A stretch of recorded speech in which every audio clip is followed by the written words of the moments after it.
Tere õhtust! Tere tulemast kõik järjekordsele teatrijutud õhtule. Täna on meil külas Luisa Lõhmus ja nagu te juba aru saate, me oleme teises ruumis. Natukene erandlik on seekord meil see õhtu. Muusika eri. Palun igaks juhuks tuletan meelde mobiiltelefonid panna vähemalt hääletu peale. Ja nüüd on teie ees Luisa Lõhmus!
Põgus tutvustus, kes Luisal, ma vaatasin üle Wikipeediat, et Luisa on 27-aastane, 4. aprill tähistab oma 28.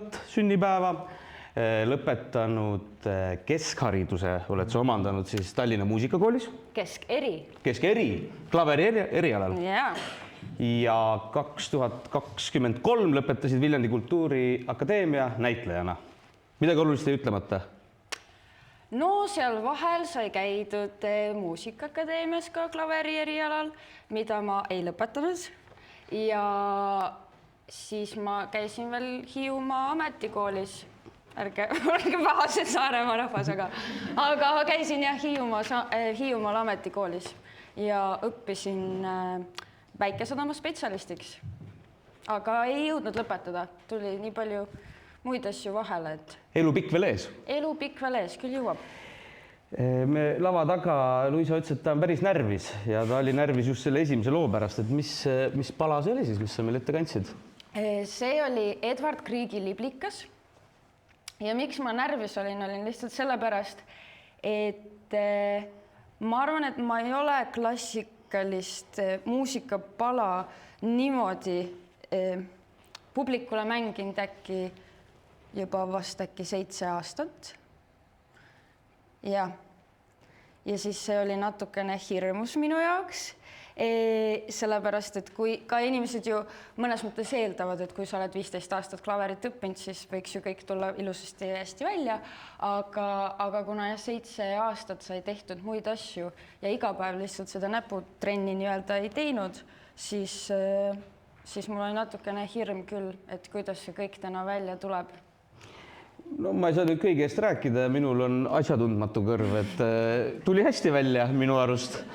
Enam vähem, ma jõudsin lõpuni. paar vale tahad oli. Midagi siukest natuke jah, nipet-näpet, aga selle eks ma annan endale andeks ja miks ma ka mõnes mõttes ega natuke närveerisin. Selle looga on niimoodi, et see oli mul äkki, kui ma olin 6. klassis, oli üks selline pala, mida ma käisin äkki aasta jooksul 5 konkursil. Ja see oli lugu, mida ma igal konkursil mängisin, et niimoodi, et see tuli mul une pealt ka. Ja nüüd ma ei ole vahepeal seda nooti vaadanud, mul ei ole seda nooti, ehk siis ma taastasin selle ainult kehamälu pealt ja kõrvamälu ka. Ehk siis sellepärast oli ka, et kui peaks juhtuma, et mul tuleb mingisugune lünk mälus ja keha ei tea, siis ma tegelikult ka ei tea, mida ma tegema pean. Hästi, aga ma tean, et su mõlemad vanemad on muusikaga seotud ja ega sa vist hakkasid juba päris väiksena klaverimänguga tegelema ja muusikaga, et kuidas sinu ja su muusika suhe algas? Minul algas see niimoodi, et kui minu ema mind ootas, siis ta oli parasjagu ka solfeggio õpetaja muusikakeskkoolis. Nii et ma arvan, et see algas sealt. Ja siis, kui mina sündisin, siis mu ema hakkas tegema beebitunde, beebikoolitunde. Ja mina olin siis see beebi, keda tema kaasa võttis või kelle peal tema asju ette näitas. Ja siis sealt see hakkas ja kui mina sündisin, mul on 6 aastat vanem õde, põhimõtteliselt tema läks kohe muusikakeskkooli ja mu ema on selle kooli lõpetanud. Minu isa ei ole seda kooli lõpetanud, aga on ka musikaalne inimene ja ka muusikaakadeemias käinud. Ehk siis, kui ma sain 7 või hakkasin 7 saama, siis mu ema küsis, et kuhu kooli sa minna tahaksid ja ega ma ei teadnud mingit muud kooli, et üldse mingi muu kool olemas oleks, ehk siis ma olin mingi muusikakeskkooli, et siin ei ole muud küsimust. Ehk siis ikkagi sinust noorest peale on kasvatatud muusikut? Ma ise olen pigem mõelnud, et mitte, et on kasvatatud, see on lihtsalt kogu aeg olnud seal olemas. Et see, et minust saaks nagu muusik, arvan, et mu vanematel ei olnud nii väiksest peast minu suhtes mingisuguseid eeldusi. Ma vähemalt mulle meeldib nii mõelda. Aga selles mõttes küll, et kui ma olin peaaegu 6-aastane, siis ma teatasin oma õe klaveri kontserdil olles, et ma tahan ka klaverit õppida ja sellesama õpetaja juures ja minu ema, kuna minu õele tegelikult klaverimäng väga ei istunud ja talle ei meeldinud väga harjutada ja siis mu ema arvas, et issand jumal, nii piinlik, et ta nüüd viib teise lapse ka, et äkki see on ka samasugune. Ja siis ta ütles mulle, et kui sa ise lähed ja küsid, et siis sa võid minna. Ja siis kontsert sai läbi ja mina tüta läksin sinna, võtsin näppust kinni ja ütlesin, et mina tahan ka nüüd tundi tulla, mille peale minu siis terve elu olnud erialaõpetaja Anu Nahkur ütles muidugi ja siis see oli äkki kevadel ja siis sügisel ma läksingi aasta enne kooli astumist, hakkasin tegelikult juba muusikakeskkoolis klaverit õppima. No ma olen kuulnud mingit ütlust, ma nüüd võib-olla panen nende tundidega mööda, aga et see on umbes nii, et kui sa tahad olla siuke keskpärane klaverimängija, siis sa pead 4 tundi päevas harjutama oma pilli ja kui sa tahad parem olla, siis sa pead ikka 6-8 tundi päevas. Et vastab see tõele ja kuidas see nagu siis seal ütleme algklassides ja põhikoolis välja näeb, et see klaveri harjutamine, kui suure osa ajast see sinu päevast võtab? Selles mõttes algklasside puhul, see ei olnud selline, et ma nüüd iga vaba hetk istuks klaveri taha, et ikkagi ma sain lapsepõlve ka nautida, sain teha igasuguseid muid asju ka, käisin tantsimas ja laulmas ja ma tegelikult täiega tahtsin sporti teha mingist hetkest, mulle kuidagi väga meeldis see mõte, et minust võiks saada ka sportlane. Mis ala? Kergejõustik.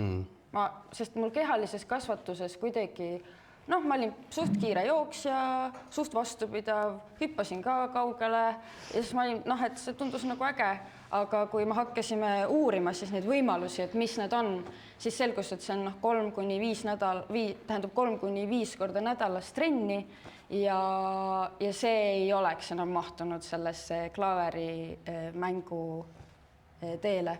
Aga põhimõtteliselt jah, algklassides ja niimoodi põhikoolis alguses ei olnud seda, et 6 tundi klaverit päevas, et see tekkis nagu hiljem ja ega see ei olnud iga päev niimoodi, et pigem oli see, et sa iga päev lihtsalt mängiksid, et sa hoiad nagu spordis, et iga päev sa ei hüppa neid kaugusi, mida sa pead päriselt võistlusel tegema, et sa tegeled natukene mingisuguse trenniga, pluss see teksti või nii-öelda siis muusikalise materjali omandamine võtab lihtsalt hästi kaua aega. Põhimõtteliselt võrdväärne nagu näitlejal teksti õppimine, et see töö on lihtsalt mahukas ja mingist hetkest see seal põhikooli keskel muutus, et siis hakkasidki rohkem mängima, jälle olenes perioodist, kui oli palju konkursse, siis meil oligi selline programm koolis, et kui lähed konkursile, siis võtad 3 nädalat ennast koolist vabaks ja harjutadki iga päev ja siis üks aasta ma ei jõudnudki sinna kooli, ja see muidugi jättis oma nagu jäljed ka osades reaalainetes, ma täitsa tajun seda, aga jah, et see fookus selles mõttes oli nagu mujal ja see oli lihtsalt meie kooli eripära. Nüüd siis ridade vahel oli peidus ka vastus küsimusele, et kuidas näitlejatel tekst pähe jääb, lihtsalt hästi palju harjutame. Lihtsalt hästi palju harjutama ja nüüd ma saan aru, et kuna seda muusikalist materjali on elu jooksul nii palju, seda nii-öelda pähe õppimise metoodikat on nii palju elus arendatud nii väikesest peast, et tänasel päeval see ei ole, ma ei mõtle sellele, et ma hakkan teksti õppima. Mul on selleks juba mingid omad vahendid olemas ja siis, et kui ma olen lihtsalt kursakaaslastega oleme sellest arutanud, siis minu jaoks oli see mingi vau, et inimestel läheb nagu nii kaua aega, et teksti omandada, aga neil lihtsalt ei ole veel, nad ei ole leidnud võib-olla seda viisi, kuidas nad leiavad selle kõige, või et kuidas see jääks kõige kiiremini pähe. Ma olen kuulnud, et tippmuusikud, just pianistid kindlustavad oma käsi näiteks, vist vastab tõele, eks ole, et see on võimalik teha. Jaa. Ja ma mõtlen, kas seal koolis nagu mingit tuli see ka teema, et ei lähe ketta heitesse, sul sõrmed võivad minna tagurpidi, et... Ja meil oli võrkpall ja korvpall olid keelatud. Keelatud lausa, jah? No selles mõttes, et ikka mängiti, aga kehalises oli keelatud selles mõttes, et me mängisime pesapalli. Selles mõttes, et kinnas käes siis? Põhimõtteliselt, sest et iga aasta oli vähemalt 2-3 juhtu, kus inimestel läksid näpud ja käed ja päris õnnetult ja siis ühel hetkel lihtsalt tehti see otsus ja öeldi, et nüüd aitab. Et ma ei, kahjuks minu vanaisa oli võrkpallitreener ja vanaema võrkpallur, ma ei oska võrkpalli mängida. Juhtub. Klaver ei ole ainus pill, mida sa oskad. Kui me hakkasime tegema Tormide pojaga proovi, siis me tegime kõigepealt laulutunde ja siis Peeter Konovalov küsis, et mis pilli keegi oskab ja siis Luisa oli umbes, et ei, ma võin kitarri, ma võin kontrabassi mängida, et mis pille sa veel oskad ja et võidki põhimõtteliselt iga pilli mängida, kui natukene harjutad. Jah. On lühidalt see vastus. Pikemalt oli see, et kuna minu ema on muusikaõpetaja ja veel lapsest saadik olnud kodus tohutult palju pille. Alates kammipillidest kuni siis tõesti kitarrid, ukuleeled. Nüüd ta paar suve tagasi ostis karmoška, et selles mõttes seda valikut, kandleid ja igasuguseid asju. Ja see oli kuidagi nii nagu normaalne, et ma ei tea, nädalavahetusel, vabal ajal, jälle mingi äge pill, võtad kätte, näpid natukene ja siis oligi nagu, et saadki selle nagu selgeks. Aga ühel hetkel mul endal tekkis lihtsalt ka selline huvi, et muusikakeskkoolis keskendutakse, ehk siis praegu Mubas, aga tollel ajal muusikakeskkoolis keskenduti suhteliselt ainult klassikalisele muusikale. Ja minu jaoks oli muusika palju enamat, et see ei olnud ainult see üks kindel žanr. Ehk siis ma hakkasin käima ka mingist hetkest põhikoolist ka erinevates folkmuusikalaagrites ja džässmuusikalaagrites ja üldse hakkasin ka ju nii-öelda kõrvalt nii-öelda pop-džässlauluga tegelema ja kuidagi sealt kaudu need asjad nagu tulid või et jah, see, et ma ütlen siiamaani, kui inimesed küsivad ka, et mis pille sa siis oskad, eks ma valdan klaverit. Aga oskad kõiki? Ei, aga ma võin teha näo, et ma oskan neid pille ja tookord ka Tormide pojaga seoses, ma just eile olin ühes proovis ja siis seal ka küsiti, et protsessi alguses, et nii, mis pille te õpite, igaks juhuks võtame, et seda võimalust saab kasutada siis äkki. Ja siis ma rääkisin just, et tegelikult Tormide pojaga oli nagu see lugu, et ma siis ütlesin, et ma mängin kontrabassi.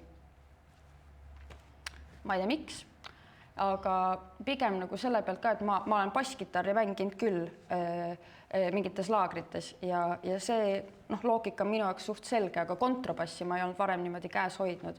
Ja ma natuke olin nagu selle mõttega ka, et kus nad selle Saaremaalt siis selle kontrabassi nagu nii välja võtavad.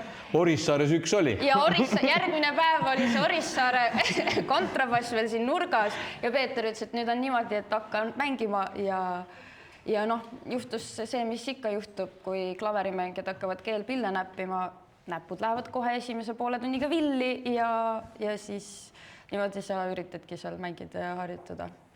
Mäletad, selle kontrabassiga oli ka mingi selline lugu, et seda vist viimati pandigi häälde ka mingi Kuressaare teatri tüki jaoks. Mingi lugu sellega oli küll, et seda vist varem ei olegi kasutatud ja siis nüüd sai seda kasutada ja nüüd see seisab ka veel siin ja suvel on etendused veel tulemas. Sa mainisid enne, et sai ka konkurssidel käidud, see oli siis ikka klaverimänguga, eks ole? Eks ikka lauluga ka, aga klaveriga põhiliselt, jah. Mis su suurimad saavutused on konkurssidel, mis me su CV-st võime lugeda? No väga palju on tehtud Eesti siis nii-öelda vabariiklikke konkursse. Saadud esimesi kohti, laureaaditiitleid, teise kohti, kolmandaid. Tõesti, see järjekord on väga pikk. Sest et see oli ka mõnes mõttes kohustuslik meil käia.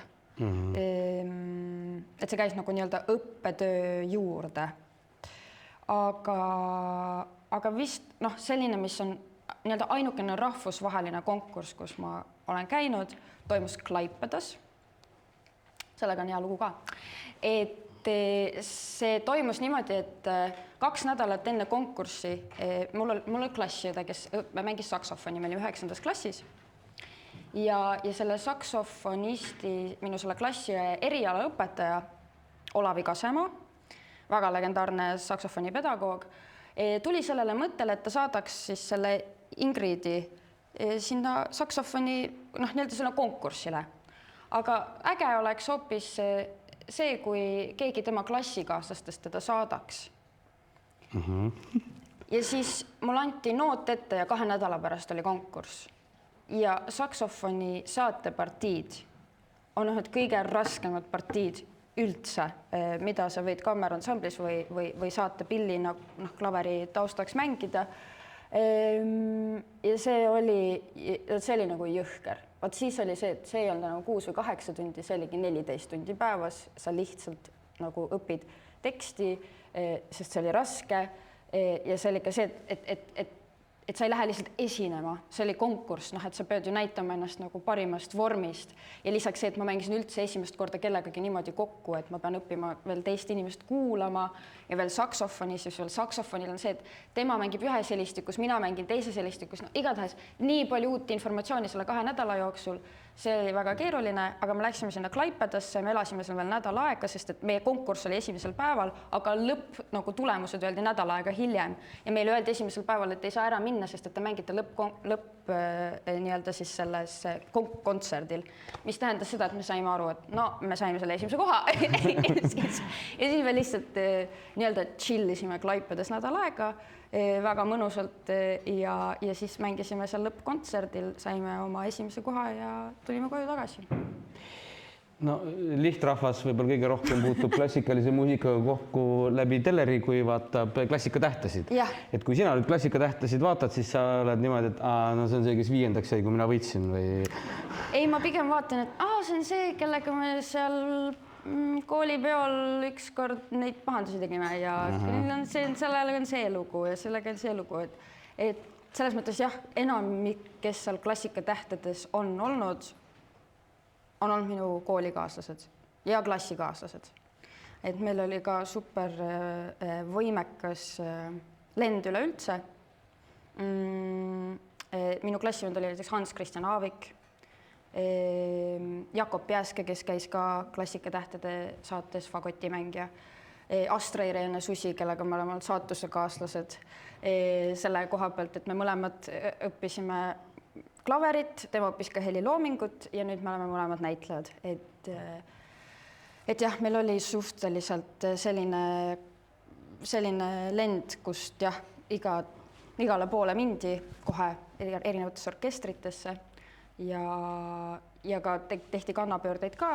Minu üks klasside oli just Järva-Jaani kooli direktor, et ka selliseid tüüpe tuli sealt, aga et kõigil jah, oli meil mingisugune töö või selline tegemise tahe oli kõigil sees ja see liitis meid kuidagi vist ka. No kui sa vaatad telekast Klassikatähti, on sul vahel olnud ka kadedust või mõtet, et näed, tegelikult oleks võinud ka mina seal olla? Mingis mõttes, mitte et seal saates otseselt, sellepärast, et see ei ole, mul ei ole vist. Aga karjäärina. Aga karjäärina ikka on vahepeal tekkinud, aga need tekivad mingite nagu kindlate asjade najal. Näiteks ma just mõned päevad tagasi kuulasin ühe siukse Soome kaasaegsema helilooja nagu Eino Juhani Rautavaara, tema klaverikontserdit, esimest klaverikontserdit ja siis, kui sa kuuled nagu midagi, mis sind kõnetab või mis sulle nagu kuidagi hinge poeb, siis mul tekib küll, et oleks ikka võinud. Aga tegelikult ma isegi ei mõtle vist, et oleks ikka võinud, ma olen mingi ühel päeval ma teen selle ära ja et ma siiani selles mõttes, eks ma olen mõelnud neid mõtteid, et tulevikus ma ikkagi, mingid konkursid lõppesid ka, et mängidki linnaorkestri ees või et ma olen mänginud Tallinna Kammerorkestri ees mitu korda, Pärnu linnaorkestri ees, Narva linnaorkestri ees, et see orkestriga mängimine on ka mingisugune omaette kogemus, mida tahaks mingis mõttes nagu veel kogeda. Et see on lihtsalt väga võimas nii muusikaliselt kui nagu endale seal ees olles. Aga selles mõttes sa ju muusikuna ikkagi tegutsed ka, et Lauri Saatpaluga käisid tema juubelituuril ja et me võime siit näha ka lihtsalt muusikuna. Ja, ei, absoluutselt. Ja mulle siiani väga meeldib teha selliseid, ma neid nimetan küll keikasid. Kuskil restoranis inimesed söövad, mõnulevad, naudivad ja mina istun kuskil nurgas, mängin klaverit, laulan, et see mulle ka formaadina kuidagi väga meeldib. Sa mainisid oma kolleegi Astra-Irene Susi, kes on siis praegu Endla teatri näitleja. Sina käisid temaga koos muusikakeskkoolis 12 aastat. Jah. Ma pöördusin ka tema poole, et küsida natukene sinu kohta taustainformatsiooni ja ma küsisin ta käest, et mis sul esimesena meenub Luisaga seoses? Papa. No, mis sa arvad, mis ta pakkus? Ma arvan, et ta pakkus tüdrukute WC. Ei, aga huvitav oleks teada. Meil oli lihtsalt see, ma ei tea, võib-olla on veel inimesi, kes jagavad, et vahetundide ajal see, mingi WC, et me läksime WC-sse. Tüdrukud käivad ikka koos WC-s. Just, tähtsad asju arutavad. Ja me lihtsalt istusime, me ei käinud nagu WC, me istusime seal kuskil aknalaua peal ja lihtsalt rääkisime juttu. Aga et see oli lihtsalt mingi ruum nagu, mis võimaldas sellist asja teha või seal ei olnud kunagi liiga lärmakas ja kuidagi, ma ei tea, igatahes. Teised otsad järjekorras ühesõnaga, jah? No põhimõtteliselt küll, jah. Aga Astra ütles mul hoopis siukest asja. Luisale mõeldes meenub mulle alati tema andekus ja nooruses see, kuidas ta tegi väga-väga palju lahedaid tantsustiile. Sa mainisid ise ka seda tantsu, et mis ta mõtleb nende väga-väga lahedate tantsustiilide all? See on huvitav, et Astra seda ütleb, sest et ta ise käis veel 1 aasta balletikoolis ja käis ise tegelikult tantsimas rohkem, ma arvan, kui mina. Aga minul, ühel hetkel minu ema läks sellisesse erahuvialakooli õpetama nagu Meero muusik. Ja mina läksin muidugi temaga kaasa. Sest et ta tegi just minuealistele ansambli laulu ja seal avati meie sellesse õppeprogrammi kuulus see, et me käime 2 korda nädalas koos laulmas ja 1 korra nädalas lavalises liikumises oli nagu selline tund. Ehk siis me tegelesime väga palju seda, et kuidas sa nagu laval oled, kui sa midagi esitad näiteks just laulu mõttes või ka kuidas samal ajal laulda ja samal ajal näiteks tantsida ja väiksena, kui ma olin algklassides, ma käisin isegi 2 aastat piruetis, aga minu nagu kirg ei olnud väga iluvõimlemine siis, jah.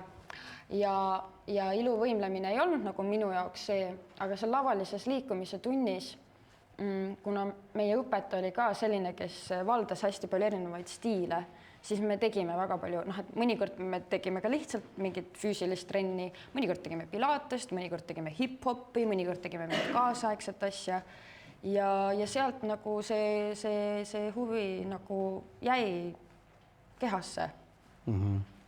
Et tants on ka sul niisugune südamelähedane? Ja. Et liikumine selles mõttes, et ka seda sai ka Viljandis väga palju koolis siis, sest et meiega koos lihtsalt õppisid ka tantsu koreograafid ja tantsuõpetajad ja meil olid päris palju tunde koos ja nende kaudu ka sai väga palju seda maad avastada. Ma küsisin Astra käest ka, et kas on mingi laul, mis talle sinuga kohe seostub, et äkki me saame veel mingi tüdrukute WC jutt, et mis sa arvad, mis ta pakkus mulle, mis laul talle sinuga seostub esimesena? Mul pole õrna aimu ka. Jah, ta lihtsalt pani mulle YouTube'i lingi ja see oli siis Shakira Waka Waka. Ja, sellega on hea lugu. Me olime koorilaagris, Kloogaronna noortelaagris ja seal oli selline traditsioon, et seal et iga õhtu tehakse nagu justkui selline vabalava etteaste õhtu, aga nendel olid alati mingisugused kindlad kategooriad, et esimene õhtu oli tantsuõhtu ja teine oli umbes sketšide õhtu või a la midagi sellist. Ja kuna mina olingi selles lavalise liikumise ühes tunnis, me tantsisime nagu selle Waka Waka järgi, tegime ise koreograafia, siis minul oli kohe see varnast võtta ja siis ma võtsin need oma kämpingu tüdrukud, 6 tükki oli meid kokku ja ma panin meid siis Waka Wakat tantsima ja ma arvan, et sellepärast ja see on selles mõttes see on asi, mis käib nagu siiamaani, et osade tüdrukutega siis oma klassist me saame iga aasta kokku ja laulame koos tavaliselt jõulude ajal ja laulamegi jõululaule ja mingil hetkel keegi panebki a la siis kas selle Waka Waka või mingisuguse muu meid ühendava laulu peale ja siis me kõik oleme sulame või selles mõttes, et sa nagu sulad sellesse nostalgiasse, mis on nagu armas. Me leppisime varem kokku, et Luisa ei piirdu ühe klassikalise klaveripalaga, vaid esitab meile veel laule. Nüüd on see aeg, kas tuleb esitusele Waka Waka või midagi muud? Waka Wakat ei tule, aga tuleb üks teine, ma arvan, et see on täna minul planeeritud ainukene ingliskeelne laul. Ja selle nimi on Precious ja selle looga on selline lugu, et me rääkisime konkursitest ja ma olen käinud ka solistikal, mis on ju siin, näe, kohe tulid. Ja kui mina käisin... Oodega kõik võib-olla ei tea, mis see tähendab. Ehk siis solistika on noorte solistide konkurss, mida igal aastal jaanuari viimasel nädalavahetusel Saaremaal korraldatakse. Mina käisin siis, see oli juba nii ammu, mul oli 10 aastat tagasi, siis see toimus veel Kuressaare gümnaasiumis. Ja, selge. Ja siis ja ühe korra ma sinna, seal on selline, kuidas siis öelda, reglement, et kõigepealt saadad oma nii-öelda videovooru laulu või mingi demo ja siis kas sa saad või ei saa.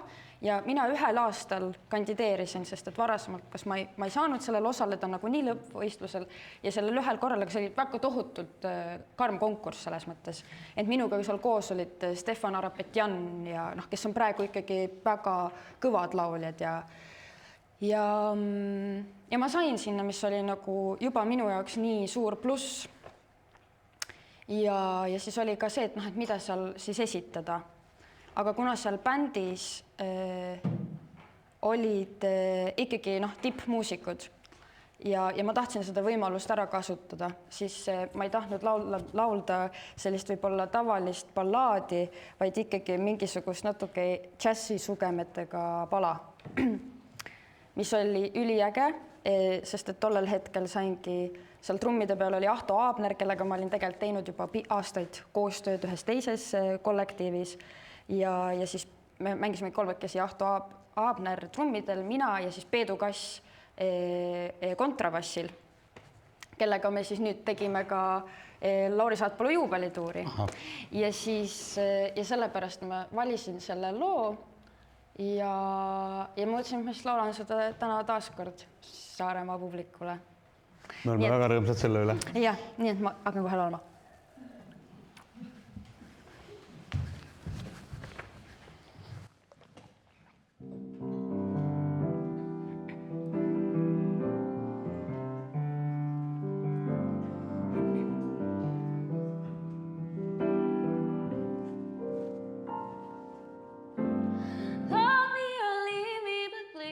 Deceive me and say you love me how I am.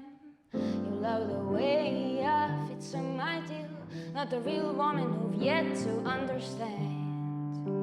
See, love ain't all heaven and I am no angel, but I do the best I can.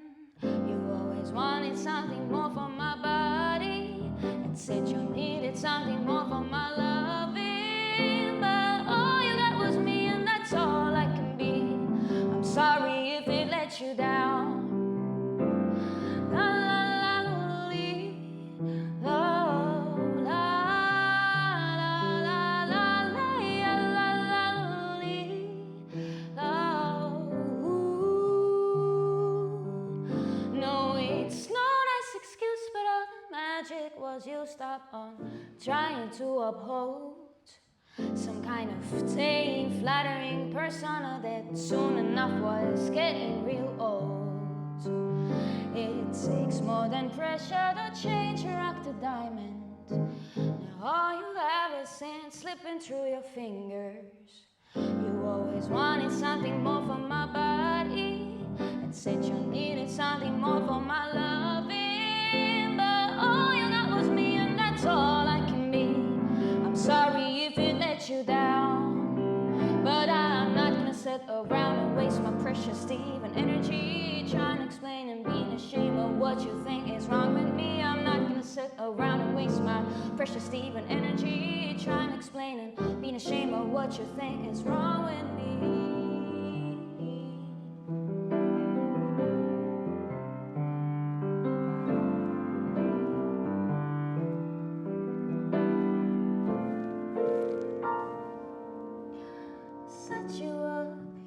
I set you up like I was different then. What I am offering you now, let you down. You think I let you down and drag your heart around. Did you forget about our father love and the acceptance that you promised me to?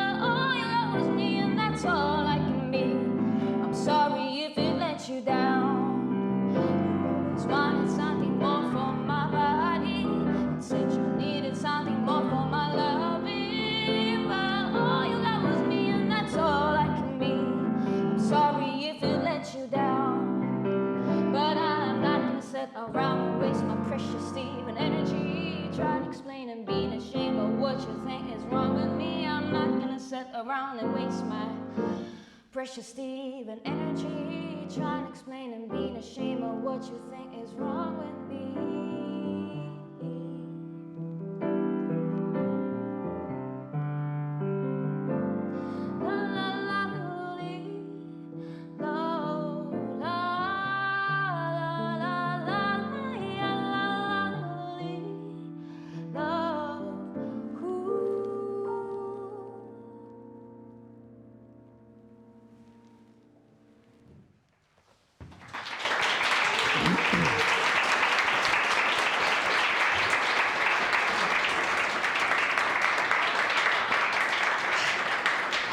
Ma tänan. Ja solistikakonkursid tagasi mandrile sõitsid esikoht taskus? Ei täitnud ja sellest ei olnud isegi mitte midagi hullu. Ma isegi ei mäleta, mitmendaks ma jäin, aga see kogemus oli lihtsalt ülivahva. Ja see alati õhkkond, selles mõttes ma olen pärast käinud oma õpilastega ka solistikal ja käinud ka teistele inimestele nii-öelda taustavokalistina kaasas, et see õhkkond või kuidagi see oli nagu nii mõnus. Jah, et see oli lihtsalt, et see juba see tuleks siia, sest tol ajal ma ei käinud Kuressaares iga nädala vahetus nagu praegu. Et siis see oli nagu omaette kuidagi jah, selline nagu reis või nagu välismaal. Nagu välismaal ja see, et sa oled ka oma sõpradega ja sa kord aastas näedki ju neid samu inimesi, et mujal ju üle Eesti tulid ju kõik kokku ja see oli jah, selline kuidagi kokkusaamise koht. Meil on ikkagi teatrijutud, et räägime teatris ka. Okay. Ja tsiteerin jälle siis Astrat. No nii. Astra ütles niimoodi. Ma mäletan, et 12. klassis meie muusikaajaloo õpetaja küsis, et kes mida edasi teeb. Ja Luisa esimest korda ütles, et temast saab näitleja. See oli nii ootamatu. Et kus siis tuli see näitlemine? Tegelikult sellega on see lugu, et ma teadsin juba 4-aastasest saadik, et minust saab näitleja. Keegi lihtsalt teine ei teadnud. Keegi lihtsalt ei küsinud varem? Keegi ei küsinud. Isegi kui küsis, siis ma isegi ütlesin. Sest et nagu ma ütlesin, see muusika oli lihtsalt kogu aeg olemas. See oli nagu midagi, tõesti, mis on mingis mõttes ema viimaga kaasa antud. Et ma ei mõelnud kunagi, et see on nagu mingi amet või et see on ju, see on siin kuskil on olemas. Aga näitlemisega oli siis see, et kuna ka minu vanemad olid väga kuidagi meie ümber oli lihtsalt selliseid tuttavaid, kes korraldasid igasuguseid asju, nagu Marika näiteks ja veel igasuguseid inimesi, siis nende kaudu me sattusime koos minu õega siis alati sellistesse vahvatesse projektidesse.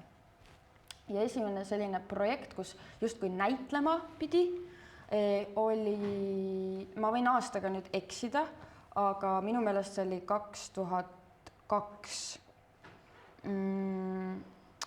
Ja see oli laste ja noorte laulupidu, mille kunstiliseks juhiks oli minu meelest Hirvo Surva ja seal see oli üles ehitatud niimoodi, et seda juhib siis üks selline traditsiooniline Eesti pere. Seppo Seeman oli isa, siis oli, selle ema nime ma kahjuks praegu jään võlgu, aga ka tollel ajal minu meelest Endla teatri näitlejanna. Ja siis neil oli pere, nagu lapsed, kus olin siis mina, minu õde Kaisa, Valter Soosalu, kes oli minu õe klassivend jällegist ja siis ka üks Madli, kes oli ka siis ühe peokorraldajate laps. Ja ma mäletan, et me filmisime selle jaoks mingid klippe sellistes vanast taluhoonetes ja igatahes, et see oli selline nagu esimene näitlemise kokkupuude, aga sellel hetkel ma ei saanud sellest nagu aru, sest et minu isa on tagantjärele öelnud, et kui minu õde oli selline laps, et sa paned ta istuma või ütled, et tee seda, siis ta tegi. Mina olin see, et sa võisid ükskõik mida tegema panna, ma küsisin, mis ma sellest vastu saan. Ja mind oli väga lihtne ära osta Kinder Surprise'i nende šokolaadimunadega. Ehk siis ma võisin nagu, minna, laulda, teha asju, trill, trall, kõik, aga peaasi, et me käime, elasime või elan siiani või minu vanemate nii-öelda kodu on Circle K juures ja siis iga kord tehti seal see peatus, osteti see Kinder Surprise'i muna ja siis sai rahulikult koju minna. Et jah, seal selles mõttes see oli nagu esimene kokkupuude, aga sealt edasi siis aastal 2023 esietendus Linnahallis Helisev muusika. Mitte 23, see pidi olema. 2003. 2003. Jah. Ja siis esietendus Helisev muusika, kus siis mina mängisin kõige väiksemat Von Trappi pere liiget. Laps peaosa. No põhimõtteliselt, sest et ma sain iga kord sellise ovatsiooni, kui ma kõik kust välja astusid, sest et kui te kujutate ette, kui suur võib olla Linnahalli lava ja kui väike võib olla üks 4-aastane laps, siis noh, see täpp, kui midagi tegi, siis see täpp sai alati mingisuguse reaktsiooni publikult ja mina ju arvasin, et inimesed segavad mu tööd. et see ei ole nagu, laski mul muna eest töötada. Ei, no reaalselt, et see ei ole nagu nüüd normaalne, et iga kord, kui mina midagi teen, siis on kohe, et noh, ma ju ei saa, niimoodi ei saa ju tööd teha. Ja siis seal, kuna ma tutvusingi, tollel ajal meil oli ka trupis Hele Kõrve, kes õppis parasjagu lavakas. Ja tema kursusi tegi Buratinot ja mida ma käisin ka vaatamas ja siis ma sain teada, et on olemas selline koht nagu lavakas või et seal õpetatakse, kuidas siis saada näitlejaks. Ehk siis minu jaoks oligi see, et sellel hetkel, kui see projekt nagu siis sündis või toimus, sain mina aru, et mina saan näitlejaks, et see on nagu tohutult äge ja põnev ja tuleb minna siis sinna lavakasse ja siis õppida näitlejaks ja siis saada näitlejaks. Et tegelikult ma tegin selle otsuse juba ära siis ja see, et ma käisin muusikakeskkoolis, ülla läks ka klaverist täitsa toredasti, oli lihtsalt üks suur nagu ettevalmistus. Aga no selles mõttes oleme saatusekaassed, et lavakas esimesel katsel sisse ei saanud. Jah, aga ka teisel katsel. Sa ju ei proovinud teist korda? No ma ei proovinud teist korda, jah. Aga pani see suure põntsu või mõtlesid siis, et mida siis teha, et jään ikka selle klaveri juurde või oli ka mingeid üldse muid variante? Ega ei olnud väga muid variante. Või no, mul oli tegelikult, jah, kui mina lõpetasin, ei olnud lavaka vastuvõtu aastal. Ehk siis, ja tollel hetkel ma ei olnud Viljandi vastu, aga minu jaoks oli see, et ma olin ju väiksena otsustanud, et ma lähen lavakasse.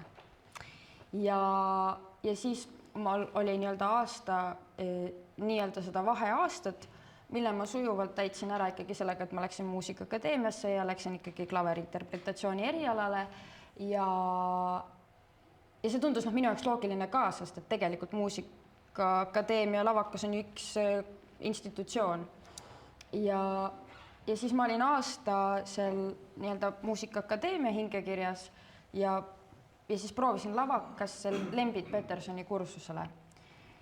Ja ma jõudsin mingile maale ja siis sealt edasi enam ei saanud. Muidugi see oli nagu tohutu löök, sest et sa oled vaimselt ette valmistunud selleks alates 4. eluaastast saadik ja nüüd seda järsku ei ole, või et see ei saanud nagu tõeks. Aga mingis mõttes ma usaldasin seda otsust nende inimeste poolt ja ma olin, et see tuleb, ma teadsin, et see tuleb nagu nii, et see ei saa tulemata jääda, et ma olen ju seda nii oodanud ja jah, ma selles mõttes nagu usaldasin nende otsust ja mõtlesin, et olgu, kui on nii, siis on nii, järelikult ma pidan sinna kursusele saama, järelikult ma ei ole selle juhendaja jaoks tema nägu, mida tema tahab. Ja nii on, sest et ma ise tundsin, et ega mul ei läinud ju katsetel nagu halvasti. Jah, ja kuidagi siis oligi nii, et ei saanud, natuke võttis aega, aga leppisin ja siis läksin edasi ja ikka siis tekkis nagu see, et kuna ma hakkasin õpetama samal ajal ja hakkasin teiste inimestele, oma siis sõpradele, kellel võib-olla ei olnud nii sellist muusikalise kuidas siis öelda, muusikateoreetilist tausta kui mul, aga nad tahtsid tohutult muusikat kirjutada või laule kirjutada, siis ma aitasin neid ja siis tegelikult tollel hetkel, kui ma proovisin Viljandisse, olin ma juba sees ka Tallinnas ühes muusikaproduktsiooni erialal, aga ka Berliinis, et selles mõttes, et kui ma ei oleks Viljandisse läinud, siis ma oleks nagu läinud muusikaproduktsiooni õppima. No vahel julgustab uuesti katsetama ka see, et kui katsetel kukud välja, aga keegi tuleb ütleb, et kuule, tegelikult olid väga hea küpse veel, et kas sul tuli keegi ütles ka? Mul tuli päris mitu inimest, jah, et ka kirjutati ja ma sain juba ka sellest aru, et mingi pool aastat hiljem ma nägin Anu Lampi tänava peal ja ta ütles mulle enne tere, kui mina talle ja siis ma olin mingi, aha, ehk siis ma olen tal meeles. Aga jah, ei, tegelikult tuli paar tagasisidet küll, kes ütlesid jah, et kui oleks võtnud ükskõik kes teine selle kursuse, võib-olla oleks läinud teisiti, aga seekord läks nii ja et ära sellest heitu ja tule ikka tagasi ja proovi ikka uuesti ja. Ja siis sa läksid Viljandi kooli, aga Viljandi koolist saad sa rääkida pärast järgmist laulu. Mis on järgmine laul? Järgmine laul on üks selline laul, kui ma mõtlesin, mida siin siis esitada, siis minu jaoks kevad tuleb. Ja ma olen kevadel sündinud ja see kohe, kui tuleb see esimene päike, lumi sulab ära, minul kõik lööb õide hinges ja kehas igal pool. Nii. Ja minu jaoks üks Eesti muusikutest selline kevade kuulutaja on minu jaoks Vaiko Eplik. Ja siis ma mõtlesin, ma laulan ühe Vaiko Epliku loo, mille pealkiri on Need nelgid. Ja sellega on ka hea lugu. Kohe räägin. Tead, selle nelkidega oli selline asi, et ma rääkisingi Pirte Laura Lemberiga, kes lõi meil Kuressaare teatris kaasa Kahe isanda teenris ja oli sinu kursaõde. Ja kui ma küsisin tema käest, et mis laul võiks olla, siis ta ütles just seesama Vaiko Epliku Nelgid. Et ma tahtsin sind sellega üllatada, et panen sind seda laulma, aga näed. Ma teen ise. Ja. Aga sellega nelkidega on hea lugu, et kui see plaat välja tuli, ma praegu pealkiri oligi Nelgid, selle albumi, mis Vaikol välja tuli. Ja mind seob Saaremaaga see, et seesama Ingrid, kellest ma rääkisin, kes saksofoni mängib. Tema vanemad on mõlemad Saaremaalt pärit ja tema suvitas siin Koidu tänaval. Ja ma käisin tal suviti külas ja temast ülejäätne naabritüdruk oli üks Greta, kellel ka ma siis omakorda hakkasin külas käima. Ja ühel korral ma olin Gretal külas siin Saaremaal ja Greta ütles, et lähme Vaiko Epliku kontserdile ja ma ei olnud varem tema kontserditel käinud, vähemalt teadlikult niimoodi mitte.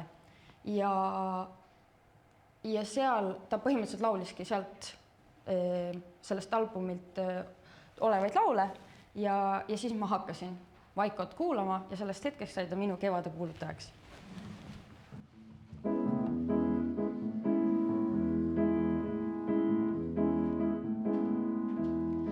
Unustasin oma nelgid rongi, unustage selleks nad ehk ongi. Pingile tunuda kupeesse ja nii hilja alles tulla meelde. Unustasin šampust sulle tuua, närtsid kodus soovides sa juua. Mina aga minnes seda tooma, unustasin laulma end ja looma.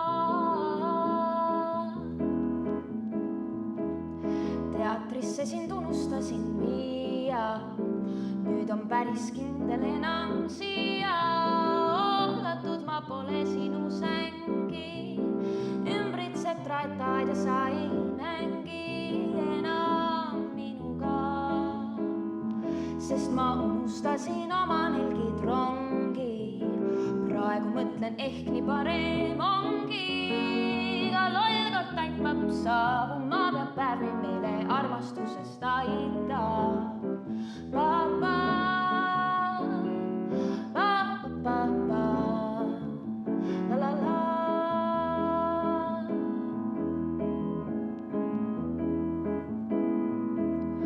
Unistades unustada võin ma mõndagi, kuid õnneks sulle tõin ka kinopiletid ei kahjuks meelde. Polnud tulnud kohal olla tollel reedel, mil enne uimast tuigerdades ringi unistasin sinust avasilmi. Sina aga üksi keset filmi lahkusid ja peitma pidid silmi. Igaühe jaoks on kuskil keegi, meeldib neile see siis või ei meeldi.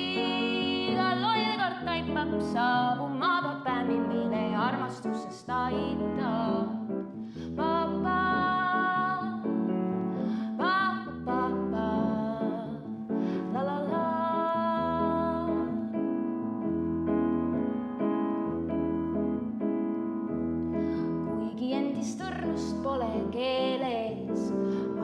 armastus nüüd hästi püsib meeles. Tassin sulle tulpisid ja roose, põhjustavad sus nad vaid neuroose. Praavinud me ammu kõiki poose, kes Skype'i kannisid ja mängudoose. Kas aasta pärast olemegi koos veel ja millest armastus see üldse koosneb? Nelke pillub rööbastele saatus, peagi algab, kes teab mitmes vaatus. Iga loll kord taipab saabuma peab päev, meile armastusest aitab. Ja kui see ei aita, siis ehk hoida päev, mil armastus meid paneb paika.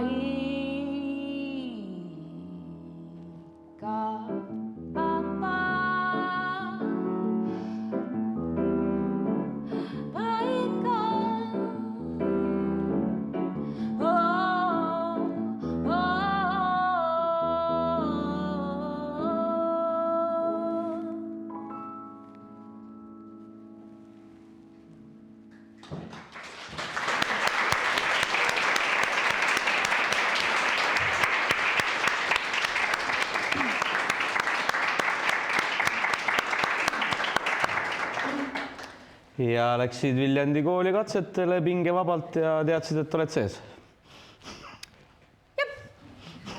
Ei, no selles mõttes sellega oli ka selline lugu, et tollel ajal mul oli üks selline noormees,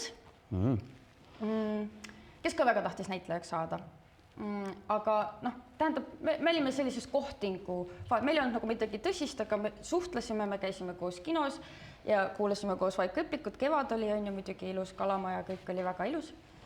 Ja tema ütles, et tema läheb Viljandisse katsetele. Ja et seal toimusid eelkatsed, esimest korda elus katsetati seal sellist formaati, et enne nii-öelda seda suvist vastuvõtukatsete tralli korraldati kevadel selline nii-öelda esimene ülevaatus. Ja selle põhimõte oli lihtsalt see, et anda sellele noorele inimesele mõnes mõttes nagu kohe teada, et kas sul on üldse mõtet tulla selleks 4-5 päevaks sinna või mitte. Ma ei usu, et see esimest korda oli. Minu arust ma olen samamoodi seal käinud, seal on nagu see, et lavaks on see, et kui sind kevadel edasi ei kutsuta, siis sa suvel minna ei saa, aga seal on see, et ei kutsuta, aga võid ikka minna. Aga mingi Aga Viljandis nimetati esimest korda vähemalt nagu eelkatsete mingisugusest varasemalt või võib-olla oli tehtud selline, et meil on avatud uste päev, tulge saame tuttavaks ja siis niimoodi. Aga kuna see oli selline ülemineku periood nagu nii Viljandi Kultuuriakadeemias näitekunsti erialal, kus Kalju Komissarov oli just lahkunud ja tuli peale siis nii-öelda uus seltskond, siis hakati seda kogu asja nii-öelda nagu ümber mõtestama ja reformima mingis mõttes. Ja siis see noormees ütles, et tema läheb sinna eelkatsetele, et kas ma tahaksin kaasa tulla. Ja ma ütlesin, et tead mul nagu, et ikkagi nagu lavakas ja nii, et mulle ju öeldi kaasa, et tule nagu tagasi ja ta ütles, et tule lihtsalt kaasa sellepärast, et ma ei taha tühja autoga sõita. Ja ma mingi... Autotäide. Ja ma oligi, okei. Ja siis me sõitsime. Ja siis ma läksin sinna musta saali sisse, nägin seal erinevaid inimesi ja siis see kõik nagu toimus niimoodi, et 50 inimest lasti sinna ruumi sisse, me istusime sellises poolkaares ja igaüks pidi endast midagi rääkima. Ja siis kõik seal räägivad ja nii ja minul oli see nagu taustalugu, et ma töötasin tollel ajal ka nädalavahetustati, mu sõbrad pidasid baari. Ja ma olin just eelmine öö olnud seal baaris tööl, ehk siis ma olin täiesti magamata. Ja ma lihtsalt kuulen seal ja ma vajun ja lihtsalt, siis ma mõtlesin, et ma räägin siis kohe ära ja siis lähen, keegi tõusis juba püsti, no okei. Ja jälle ma seal vajusin ja igatahes lõpuks tegin need katsed ära ja siis öeldigi, et tule meile suvel katsetele.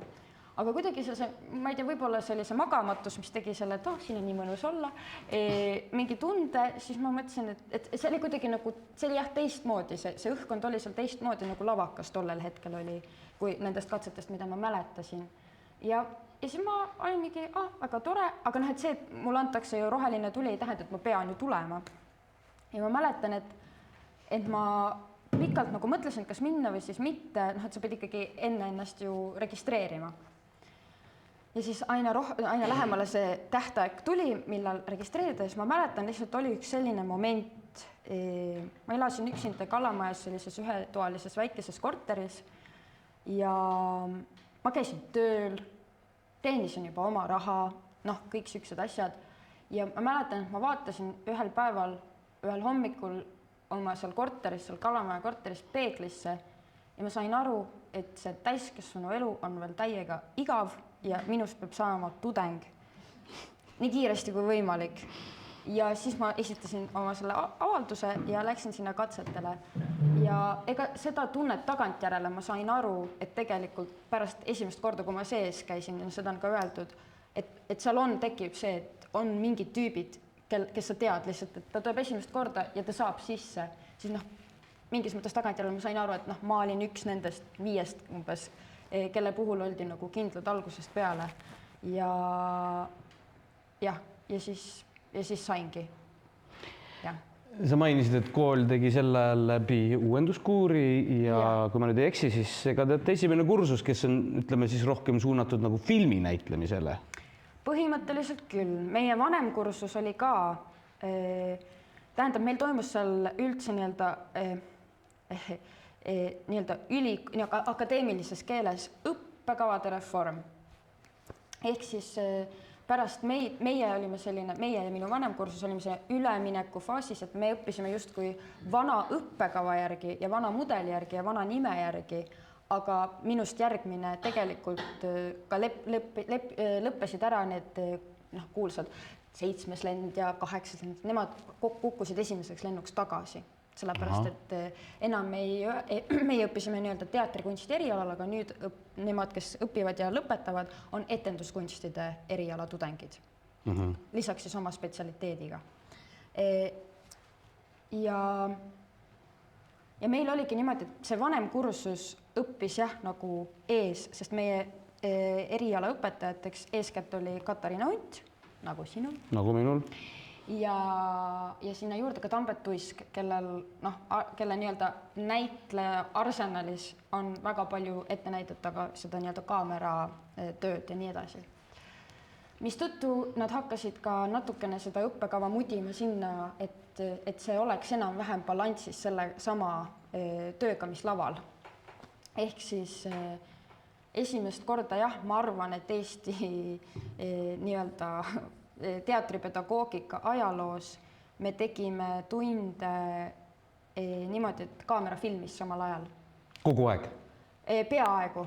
Et meil oli selle jaoks eraldi inimene, Jürgen Valmer, ja Jürgen, ta selles mõttes ta ei olnud iga kord kohal, aga siiski meil oli täiesti eraldi õppeaine näitleja töö kaameraga, ja kui meil oli lihtsalt näitleja töö ja näitleja töö kaameraga, siis need EAP-d võrdusid nagu sama. Ehk siis jah, et ütleme, et iga teine tund ikkagi, kas oli kaamera kohal või siis, kuna meil olid ka sellised võimalused koolis nagu Green Screen stuudio, mis oli siis tehtud, kuna meil õppisid ka videograafid ja see tehniline pool ju ka. Et see ongi Viljandi väga suur pluss, et seal õpib koos väga palju erinevaid teatri ja filmi noori spetsialiste. Ehk siis me saime kasutada päris tehnilist stuudiot selle jaoks, et filmida mingisuguseid asju ja proovida seda kaameratööd, et meil toimusid ka näiteks niimoodi kaamera harjutused, et ütleme näiteks mina olen praegu kaamera ees ja siis need ülejäänud õpilased said mind jälgida ruumis, aga meil olid alati ka sellised ekraanid, ehk siis said jälgida ekraanis ja said jälgida ruumis. Ja selle järgi said ka õppida seda, et mis toimib kaameras ja mis laval ei toimi ja vastupidi, et kuidas sa kuidas need tegelikult kaks meediumit, mis on need ühisosad ja mis ei ole, et mis on nagu erinevust. No me elame kaamerate ajastul, aga oma kogemusest võin öelda, et tihtipeale filmid mingit asja ega üle ei vaatagi. Et kuidas teil see lõppes oli, et tegite ära ja siis vaatate kohe. Aga ennast on ju raske vaadata. Ennast on väga raske vaadata, aga siiamaani sellega on nagu veid see, et kui ma, et see on ettevõtmine. Aga selles mõttes oli see hea siis koolis läbi teha juba? See oli, jah, sest et see oli põhimõtteliselt igapäevane. Ja see oligi niimoodi, et sa sooritasid ära, sa istusid maha ja kõikide inimeste ees sa vaatad selle nii-öelda, öeldakse playback on ju, siis nagu tagasi. Uuesti vaatame. Ja sa vaatad seda kõikide oma kaaslastega koos ja erialaõpetus ütleb sulle, see on halb ja see on halb ja see on natuke parem ja aga ikkagi halb. Ja siis sa selle ja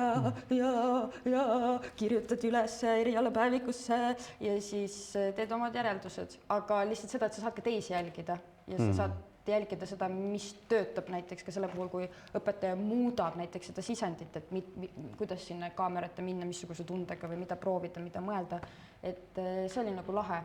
Et materjalid on kuskil kõvaketta peal alles ka või? Ma arvan, et isegi mingid asjad nagu on Jürgen Volmeri käes, ma arvan, on väga palju. Küsigi Jürgeni käes, kes tahab näha. Aga lahendame siis selle küsimuse ka ära, et mis siis on erinev teatris näitlemisel, laval näitlemisel ja ekraanil, filmis näitlemisel? Seal on minu jaoks on see, et kaamera on täiesti halastamatu. Nagu lava peal on see, et mida rohkem välja, seda parem on ju. Ja kui naerma hakkad, keerad selja ja siis... Aga filmis on see vastupidi, mida rohkem sisse, seda parem. Ja kaamera puhul hakkab minu jaoks mängima sellised asjad nagu, ma mõtlen väga palju muusikakeeles ilmselgelt ka oma näitleja praktikas.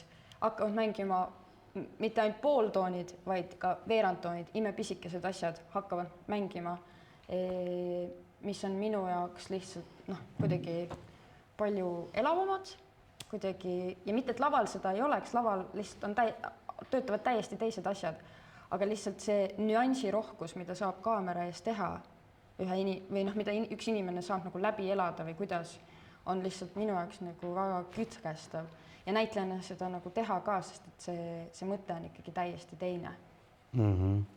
Kuressaare teatri publikule oled sa tegelikult tuttav nägu, 4 lavastust oled sa siin teinud, aga et kumba sa eelistad tegelikult siis, kas ütleme, et samal kuupäeval on 2 pakkumist, et film ja siis lavastus, et kumb sulle nagu ikkagi meeldivam on? Ja see tuleb puhtalt selle pealt hetkel vähemalt see eelistus, et ühte saab lihtsalt teha niivõrd palju vähem ja see on kaameraga töö, sest et seda filmisarja tegemine, ma arvan, et paljud on kuulnud, võib olla väga-väga kulukas ja selle tõttu, sest neid tehakse ka lihtsalt väga vähe. Et kui on ikkagi pakkumine laual, et teha filmirolli või lavarolli, siis ma valin selle filmirolli, et see on jah. Ja seal on minu jaoks nagu see ka vahe, mida paljudega on nagu räägitud, et lisaks see nüansirohkus ja see, aga see, et sa ei saa nagu valetada kaamerale, et sa pead päriselt tööd tegema.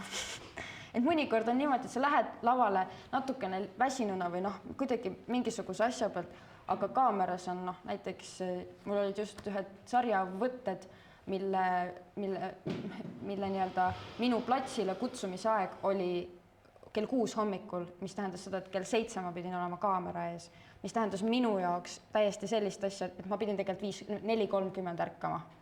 Sellepärast, et mis hommikuti juhtub, nägu on paistes, aga ma ei saa ju paistes näoga seal, ehk siis sa hakkadki tegelema täiesti selliste asjadega, et sa pead nagu veits rohkem mingit laadi, mingisuguseid asju tegemist, iga väike detail loeb. Ja, nagu sa mainisid, et filme on kallis teha, samamoodi seriaale ja ega neid ju nüüd nii palju ka ei tehta, et mis teile koolis selle peale öeldi, et justkui õpetame teid filminäitlejateks, aga ma ei tea, paranda mind, kui ma eksin, aga mulle tundub, et ikkagi ainult filminäitleja sa Eestis olla ei saa, et meil on ikkagi nii väike see tootmine, et mis teil siis öeldi, et harjutage filmi, aga noh, olge valmis ka teatrilavale minema või?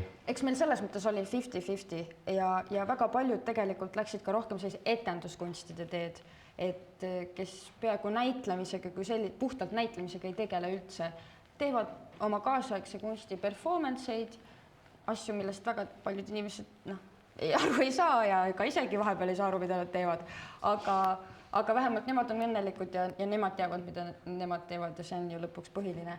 Aga jah, et see nagu nii-öelda tööriistade nagu arsenal, mis meile taheti anda, et ta hõlmaks nagu kõike. Aga mis juhtus lõpuks, et see mõte oli väga tore ja me kõik uskusime sellesse, aga fakt oli see, et ma läksin 2019 aastal kooli, ma sain pool aastat koolis käia ja siis me läksime kõik koju. Ja niimoodi me olime seal kodus 2 kevadet, kui mitte 3, sest tuli koroona.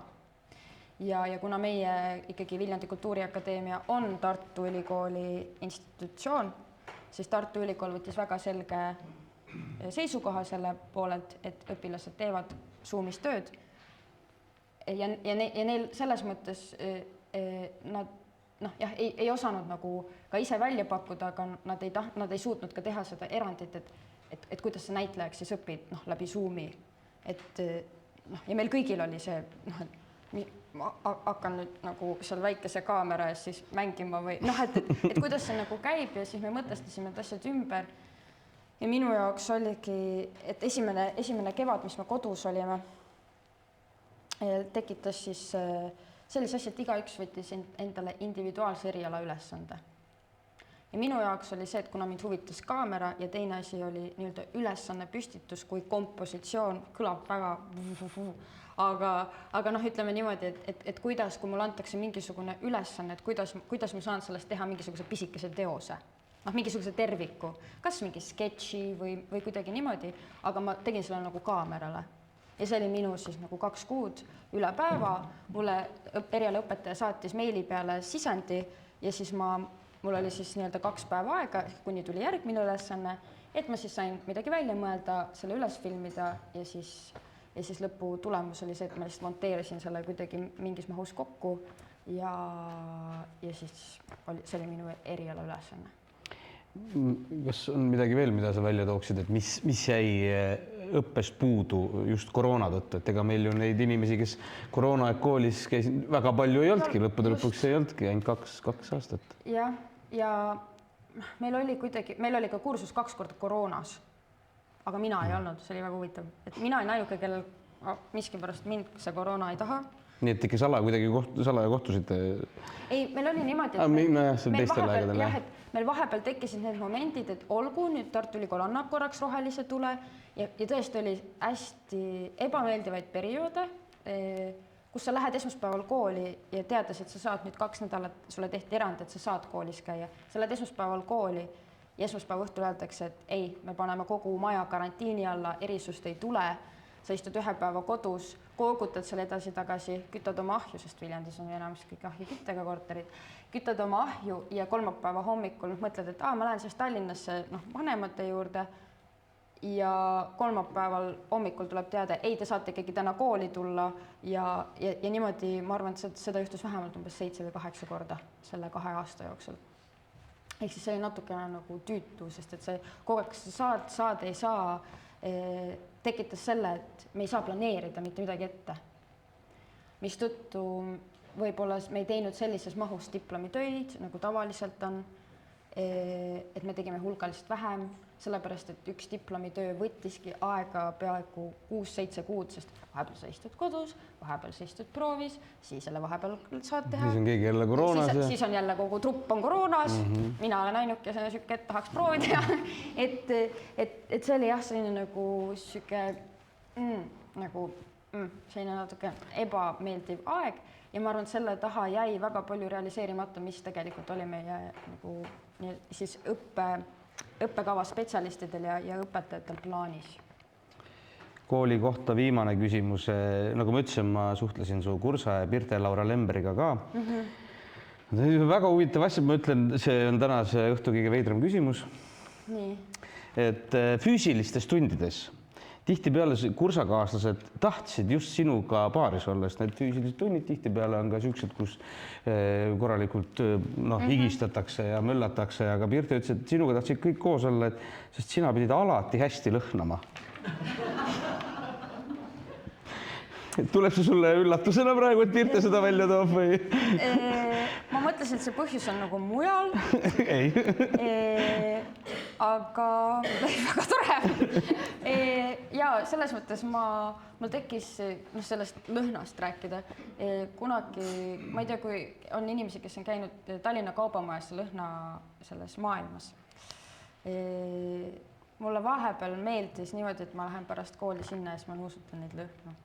Ja siis minust tekkis siuke nagu lõhnakirg ja et mul on alati ikkagi mingi lõhnaõli, mul on perioodid ja mingid asjad. Ehk siis ma arvan, et sellepärast, ega see minu isiklik lõhn, ma arvan, ei olnud. Eriti veel füüsilistes tundides meelitas. Et ma olin ikkagi selline nagu lõhna või siiamaani olen selline nagu lõhnafriik või olen nagu selline. Aga teine asi, ma arvan, et miks seda öeldi ka, et ma seda küll Pirte välja ei toonud, aga mida ma tihtipeale sain, on lihtsalt see, et ma olin ju väike on ju, suhteliselt üks kursa siukseid nagu pisemaid, aga ma olin tohutult sitke ja tohutult nagu sellise nagu jõuga. Ma mäletan näiteks Theodor Tabor. Me pidime ühes tunnis oli selline harjutus, nagu, et sa pead maadlema ja su eesmärk on selles maadluses, et sa ei tee teisele inimesele haiget, aga sinu eesmärk on saada ta selili. Ja me tegime seda pool tundi. Ja Theodor, kes on 2 korda suurem, ikkagi tugev tükk. Ja lõpuks oli, me pidime nagu lõpetama, sellepärast, et Theodor ütles, et ta on füüsiliselt nii läbi, et ta peab minema nagu oksendama lihtsalt. Ja minu jaoks, ja sest ma olin nii kange, et ma nagu, minu jaoks oli nagu see, et mind võib vähe olla, aga mind lihtsalt ei murra. Et seda ma mäletan ka, et kui inimesed tahtsid nagu mingit väikest jõusaali, mingit asja või tahtsidki ennast välja elada füüsiliselt, siis oli väga hea minuga lihtsalt maadelda. No võt jah, kas tegemist on siis sinu tugevusega või kursakaaslaste nõrkusega, see jääb praegu saladuseks, aga järgmine laul tuleb lõhnast või jõust? Tulebki, jah? Selle lauluga on tegelikult selline lugu, et selle laulu nimi on Ööviiul, Debora Vaarandi ja minu meelest viisi on kirjutanud Erko Niit, kes on ka äkki Saaremaalt pärit poiss. Ja tema tegi kunagi Laura Jonsoniga ühe ägeda ilusa plaadi. Ja see tuli mul sellel aastal meelde, kui me käisime RMK seda asja tegemas. Jaa, aga enne seda me käisime vaatamas Dora Miat. Jah. Ja kui me tagasi sõitsime, siis kuidagi see valgus tuletas mulle selle albumi meelde. Ja siis ma hakkasin seda siin laulma, nii tore. Ja nüüd sügisel ma tegin Endlas, siiamaani mängukavas olevat laste muusikali Nösperi nönni natukene. Ja seal tehti nende samadele sõnadele teise viisiga laul. Ja nüüd mõde käis seda vaatamas just hiljuti, minu vanemõde. Ja ta ütles ka, et kuule, sa laulsid vale viisiga. et nagu, see ei ole ju see laul. Ma ütlesin, et see ei olegi see laul, et see on ju teine laul. Aga ma sain kohe aru, mida ta mõtles ja siis ma mõtlesin, et ma ikkagi laulan seda täna ka. Originaali? Seda Erko Niit ja seda originaali siis, et Ööviiul Erko Niit ja Debora Vaarandi.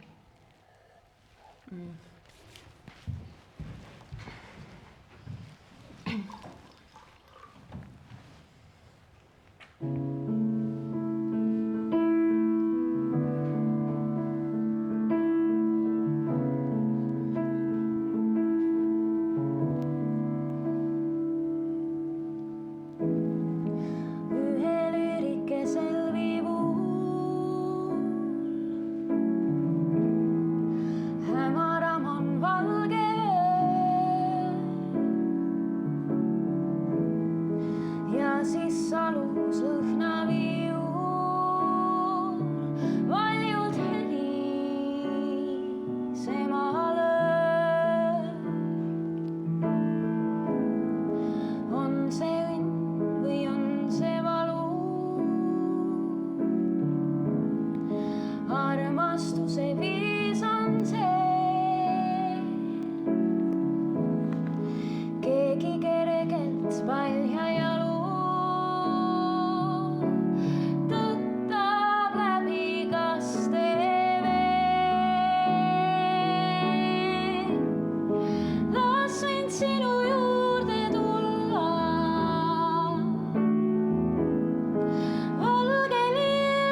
Viljandi kooli sa lõpetasid 2023 ja kas siis kohe esimene professionaalne töö näitlejana, teatrinäitlejana oligi kohe Kuressaare teatris? Siis oli see unistus.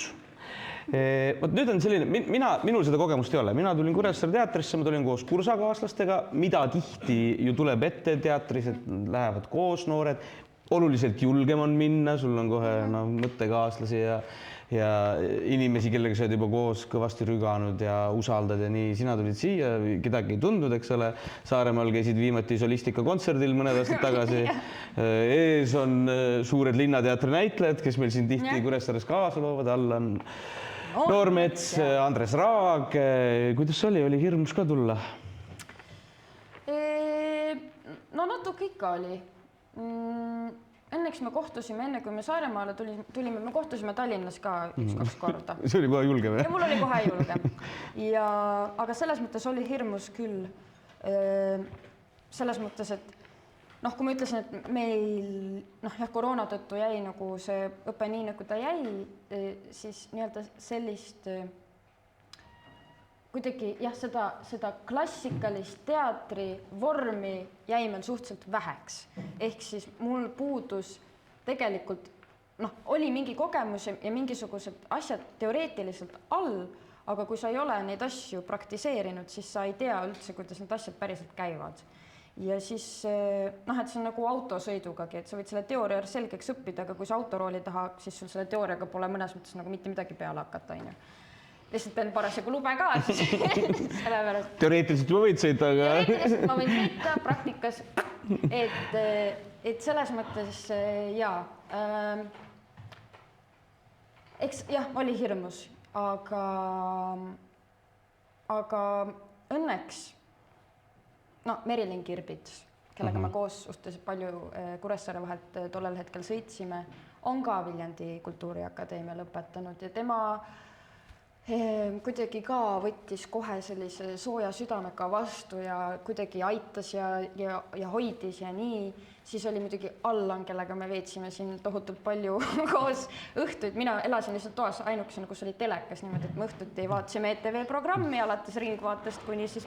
Allan armastab telekat vaadata. Allan armastab telekat vaadata ja seda väga sisukalt kommenteerida. Ja siis nii-öelda õhtusöögid toimusid seal minu juures alati. Mõnikord, tähendab, oli ka Kirbits oli ka Merilin ja Habakuk on ja Markus. Aga jah, et ka Allan võttis selle koha pealt, vajutas mingisugusele õigele punktile, eriti pärast seda, kui ta sai teada, kui suur fänn ma olen olnud nooruses Armastus 3 apelsini vastu. Kes muidugi poleks, aga... Kes muidugi poleks, et ma oskan seda väga hästi tsiteerida, siis selles mõttes tema nii-öelda lood, tegelikult meeldib kuulata ikkagi lugusid ka, kui inimesed räägivad ja kui inimesed teevad seda veel hästi, see on ju super. Et selles mõttes see, kuidas ta nagu oma lugudega mulle mingisuguseid asju edasi andis, oli lihtsalt kuidagi väga armas.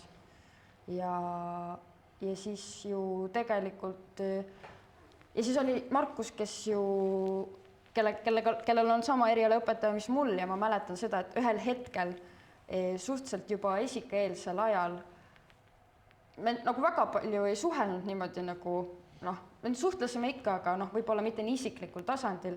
Ja ma mäletan seda, kuidas Markus tuli ühel hetkel mu juurde siin koridoris, pani käe õlale ja ütles, et unusta kõik ära, mida see Katariina on sulle kunagi öelnud. Ja siis ma alguses ei saanud aru, ma nagu ehmusin ära, aga mingis mõttes ma sain aru, et sa pead ise selle, et see ei ole see, et sa jälgid kellegi teise õpetusi, vaid et sa pead ise leidma nagu selle viisi või kuidagi nagu, et ma sain lõpuks sellest nagu tagantjärele sellest mõttest aru, et jah, et jälgida kellegi teise või järgida kellegi teise õpetusi lõpuni välja ei anna sulle seda kätte, mida sa ise pusides ikkagi saaksid. Ehk siis jah, see...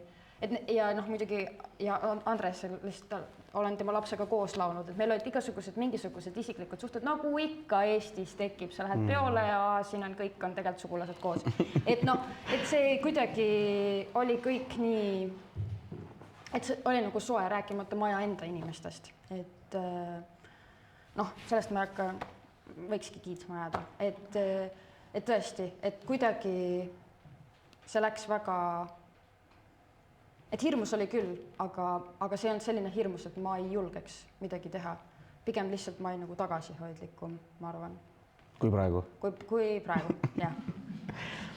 Kui mina teatrikooli lõpetasin, mul juhtus nii, et mul tuli kohe paar rolli, mis on kunagi päriselt elanud inimesed, et tuli Konrad Mägi ja Semperit mängisin.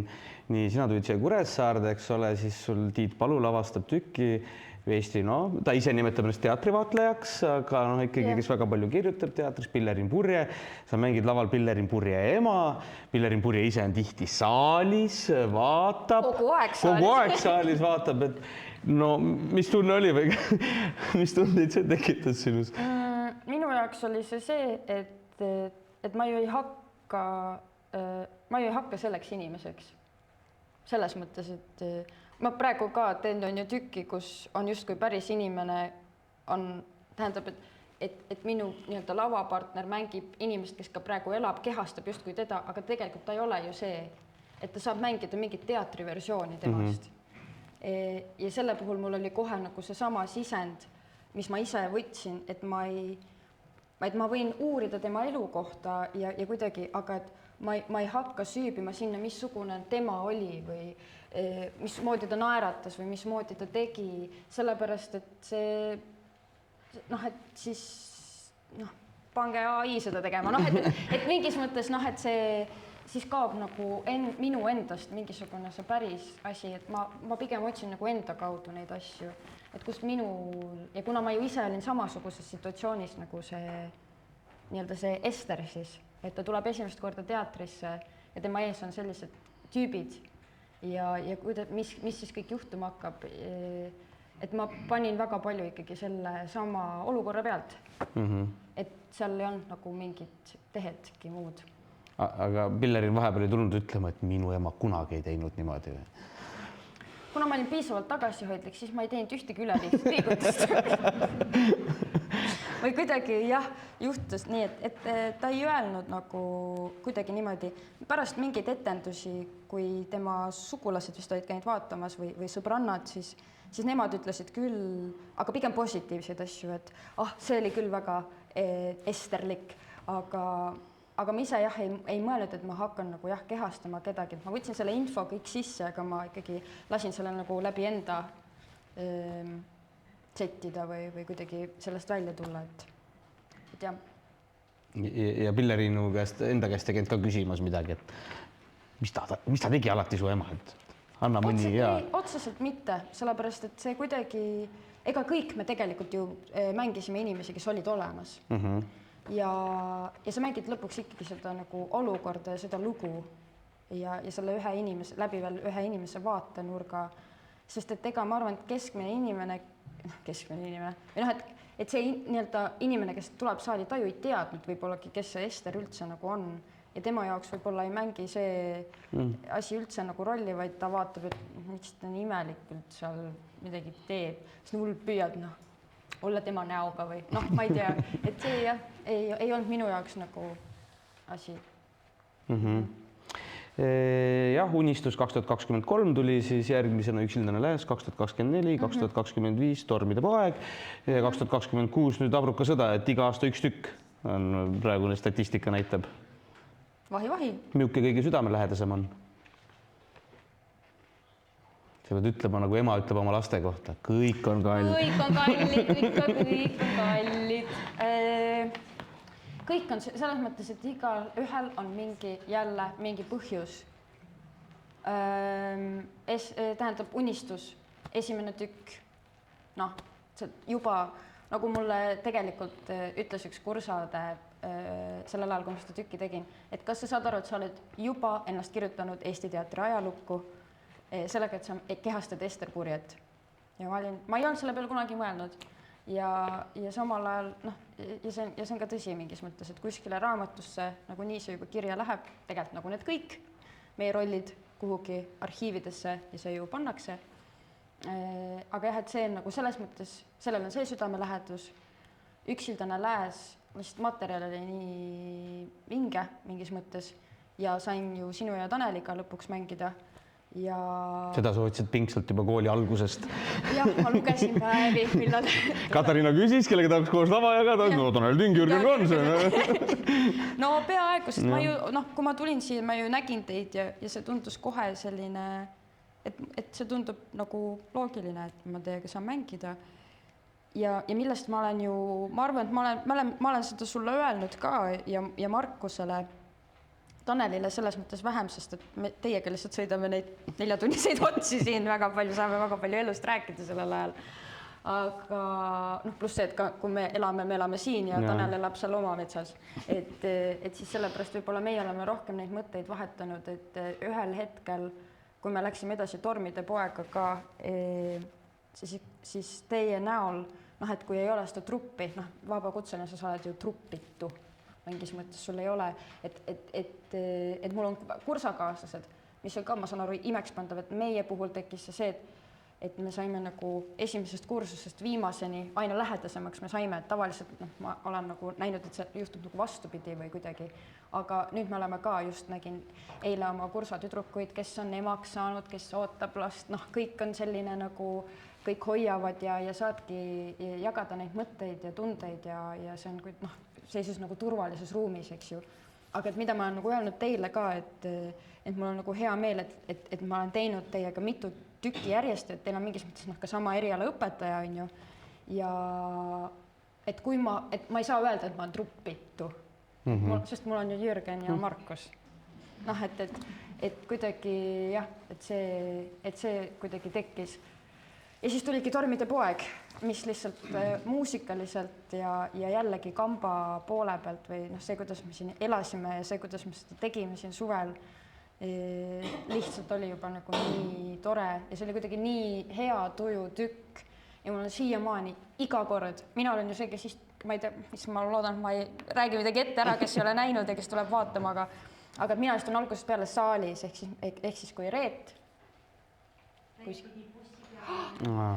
no igatahes Reet, keda ma nägin siin ka, tuleb lavale ja laulab Sinavad veed ja see, kuidas rahvas kaasa laulab, mul iga kord ikkagi midagi sees, hingelist nagu liigub. Ja seda ei juhtu teatris iga päev, et saadakse niimoodi kokku, et natukene see laulukaare all laulmise tunne või kuidagi mingi asi nagu seal on, et seda tükki lihtsalt on nagu hea ja rõõmus mängida. Ja Abrukasõda puhul on see, et see oli täiesti midagi teistsugust, mida ma võib-olla varem olen teinud. See on esimene tükk, kus ma ei laula ja ma ei mängi ühtegi pilli ja see oli natuke hirmus. See oli alati see, et kuidas see roll, on siuke, siis vähemalt laulub. Lõpulauluga päästab ikka ära. Et siis kuidagi jah, ja selle puhul on veel see, et kuna me oleme nii vähe ikkagi veel seda teinud, siis ta peab natukene nagu jõudma veel rohkem kuidagi kohale. Ja. Olgu siis öeldud, et kes Tormide poega veel ei ole näinud või tahab uuesti näha, siis pärast jaanipäeva seal on veel 5 etendust, et saab piletit soetada. Aga kell on märkamatult läinud, küsimusi on veel palju, aga võib-olla hoopis lõpetame ikkagi lauluga. Et toome ikkagi selle mugavustsooni esile lõpuks. Sa võid ühe küsimuse veel küsida. Ma küsin selle pärast seda laulu äkki. Aga kumma laulu ma teen? Ahaa. Mul on nüüd valida. Kas me lõpetame? Et kas me lõpetame selle lauluga või lisalooga, on see küsimus. Tegelikult. Siis ma tean. Siis nii.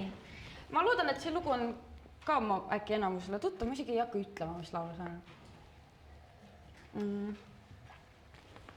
Selle looga on lihtsalt see, et mulle meeldib seda teha inimestele.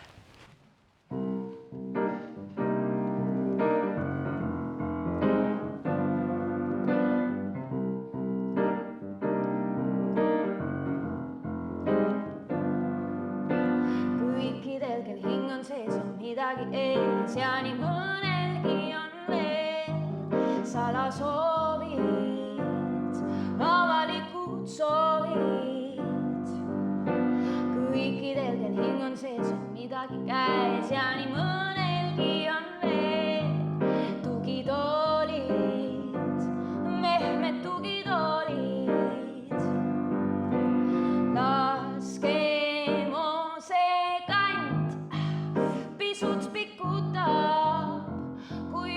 kord sügis on käes, siis suvest võid vaid unistada muud kui poemoodi ja maga edasi.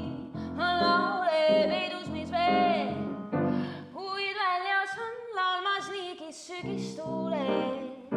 Ööd ja päevad, sügistuuled. Ööd ja päevad, mõnedele näib, et keegi aina on ees, et on istumas üks mees tema toolil, pehmel tugitoolil. Mõned jäävad välja, aga mõned on sees, on omadega sees, seisab väljas erinevad naljad. Laskemosekant pisut pikutab, kui ükskord sügis on käes, siis suvest võid vaid unistada muud kui poemoodi ja maga edasi. On laule peidus mis veel, kõikidel, kel hing on sees, on midagi ees ja nii mõnelgi on veel sügistuuled, sünged sügistuuled. Kõikidel, kel hing on sees, on midagi käes ja nii mõnelgi on veel salasoovid, avalikud soovid. Laskemosekant pisut pikutab, kui ükskord sügis on käes, siis suvest võid vaid unistada muud kui poemoodi ja maga edasi. On laule peidus mis veel, kuid väljas on laulmas liigis sügistuuled. Ööd ja päevad, sügistuuled, ööd ja päevad, sügistuuled.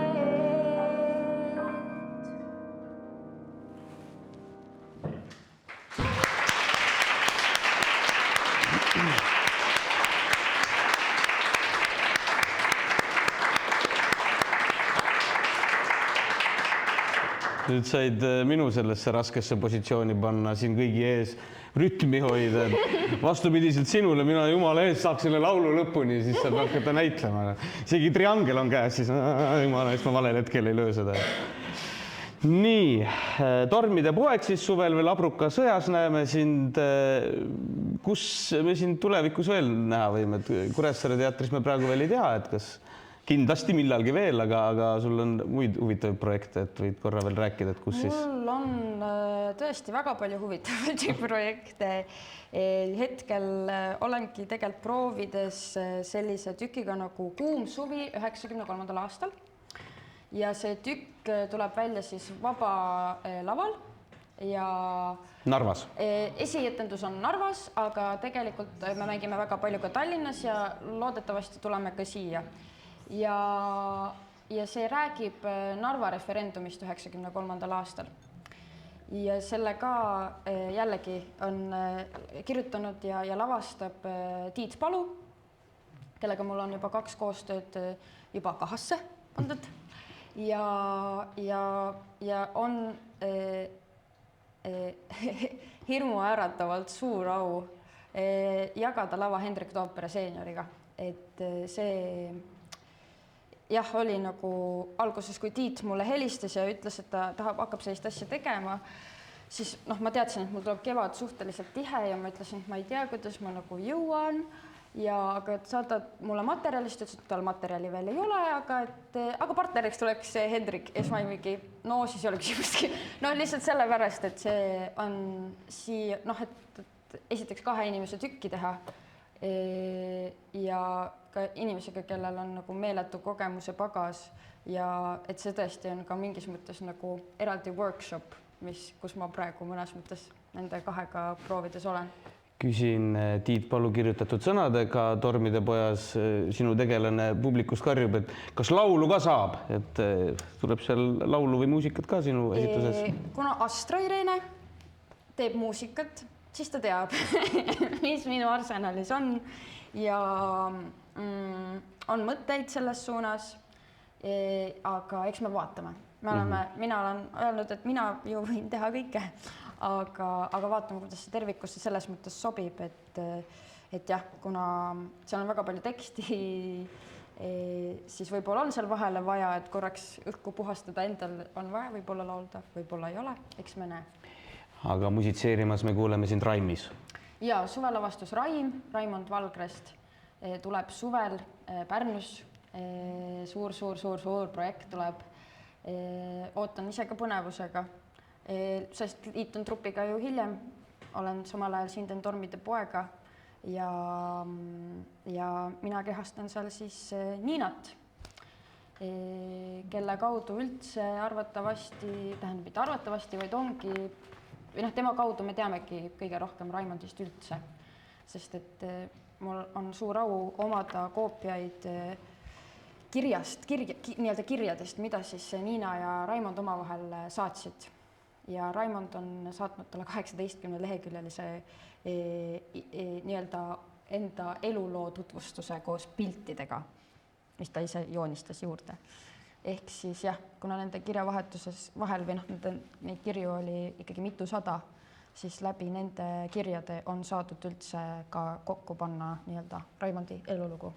Jah, kuna mina olen ka ühes Raimond Valgre tükis mänginud paar aastat tagasi, siis meil prooviprotsessis toodi ka välja, et äkki see Niina oligi see kõige suurem armastus, mis kunagi tegelikult ju päriselt ei saanudki tõeks keerulised ajad. Aeg on, me oleme juba lõhki läinud, aga ikkagi lõpetuseks nagu ikka Plektrumi saates, et kultuurisoovitust, aga võib-olla ma ei küsikski sult nagu laialt kultuurisoovitust, vaid äkki, ma tean, sa oled ikkagi ooperikülastaja ka, et äkki sa niisugust mingit ooperit või? Soovitan minna väga Vanemuisesse ooperit kuulama. Estoniasse võib ka minna, aga kuidagi praegu lihtsalt Vanemuises esiteks kava on huvitav. Käisin ise Turandotti kuulamas, väga jällegi mastaapne lavastus, väga ägedad lauljad. Aga jah, ma arvan, et Eesti ooper on selles mõttes sellises nagu esitajate poolest, ma mõtlen siis heliloojate poolest, tuleb 1-5 aasta jooksul ja sest see ongi väga raske vorm, mida kirjutada. Aga just esitajate poolest ja muusikute poolest on nagu tõusuteel. Sest minul oli juba rõõm ja au õppida koos oma nii-öelda eakaaslastega, kellest juba osad laulavad Berliini ooperimajades. Rääkimata Hansust, kes ju põhimõtteliselt tema jaoks on kõik Hansuke, mida minu jaoks siis, et Hansukesel on kõik lavad on ju valla, et selles mõttes klassikalise muusika tegelikult siis isegi üldistaks, et klassikalise muusika kontserdid. Ma tean, siin tuleb Age Juurikas mängima, vaatasin plakatit ja jällegi Age Juurikas on samast klaveriklassist pärit, meil oli sama klaveriõpetaja, ehk siis tema kindlasti Kriigi liblikat ei mängi, tema mängib arvatavasti palju suuremahulisemaid teoseid, aga jah, et see klassikaline muusika, ooper, kõik, need ei ole minu jaoks nagu surevas trendis. Selles mõttes, nagu praegu tänapäeval üks noor näitleja kõva häälega Hollywoodis välja ütles, et need selles mõttes sellel lihtsalt, sellega kaasneb jah, mingi muu asi ja tegelikult, kui vaadata seda, et kui ka Saaremaale ja ooperipäevad tulevad, kui kiiresti need piletid välja müüakse, see on lihtsalt, see on rõõm, et tegelikult seda publikut jagub ja samamoodi ka tegelikult klassikaliste muusika kontsertidele, et mul on ka hea meel näiteks just ka Hansukese näol ja Karoliina näol, et nad on kuidagi nagu elavdanud seda pilti või nagu võtnud selle ette ja teinud selle nii-öelda peavooluks isegi võiks nagu öelda tänapäevade sõnadega, et mul on selle üle lihtsalt väga hea meel, et seda tehakse, et eks lihtsalt käige klassikat kuulamas ka. Ja Saaremaal ooperit armastatakse. Rahvusteater Vanemuine tuleb juba järgmine aasta siia meile tuurile. talvel. jah. Me oleme küll ajas juba üle läinud, aga kuulame ikka lisaloo ka ära, eks? Soovite lisalugu? Et sa siis... Aga selleks ma kaon ja tulen tagasi. Ma nii kaua räägin siis reklaamijuttu. Et järgmine vestlusõhtu on meil juba kokku lepitud täpselt kuu aja pärast, 16. aprill. Vestleme Kuressaare teatri loomingulise juhi Aarne Mägiga, sest Aarne Mägil on tööjuubel. 20 aastat Kuressaare teatris saab tal sel kevadel. Tal oli ka sünnipäev, 60. juubel, 8. märts. Et on siis siuksed sünnipäevajutud ja meil on üks sünnipäev veel tegelikult. 17. aprill mängitakse lasteetendust Sipsik 100. korda ja mina ei tea, et Kuressaare teatris oleks ühte tükki nii kaua mängitud, et kes pole näinud või ära unustanud on, võtke oma kõige väiksemad kaasa, tulge vaatama. Ja me juba oleme mõelnud, et äkki paneme 200-ni välja. Ehk siis vaatame Aarnega tagasi tehtud töödele ja ka tulevikku. Aga nüüd siis lisalugu.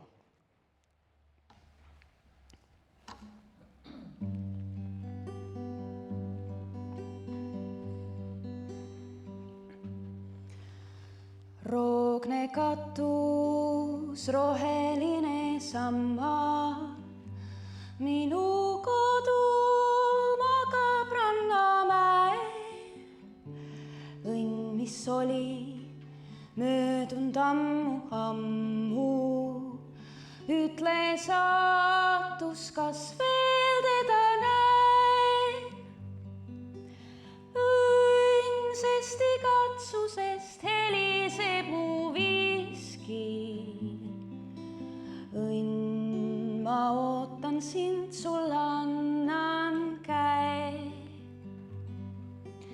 Õnn, sa varjad end, kuid lõpuks tuled siiski. Õnn, ma usun sind, mu juurde jääd. Magab maja rohtund aia vaikus, minu õnne nagu varjaks ta. On ju nii, et alles äsja kaikus rõõmus laul, siin on mu õnnemaa.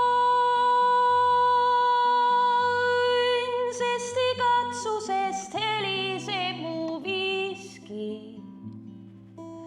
Õnn, ma ootan sind, sul annan käe. Õnn, sa varjad end, kuid lõpuks tuled siiski. Õnn, ma usun sind, mu juurde jääd. On mul elus raskusi ja rõõme, nukral meelel tihti ringi käin. Minu kodu alati mul meeles, 1000 rõõmu talle võlgu jäin.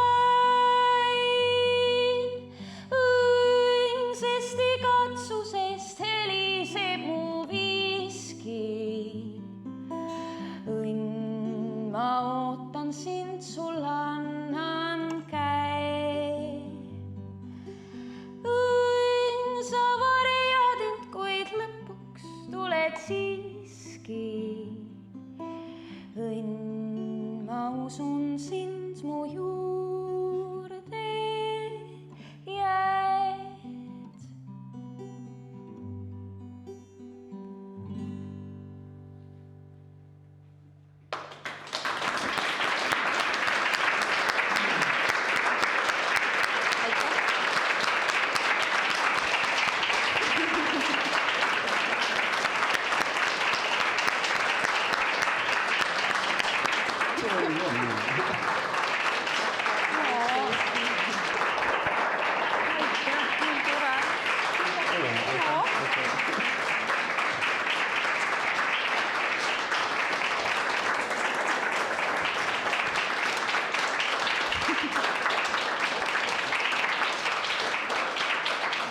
ja ma vabandan, et te publiku küsimusi ei võtnud lihtsalt, kui kaks väga jutukat inimest kokku saavad, siis kolmandad lihtsalt sõna ei saa. Aga järgmine kord ootame ka kindlasti teie küsimusi. Aitäh! Aitäh!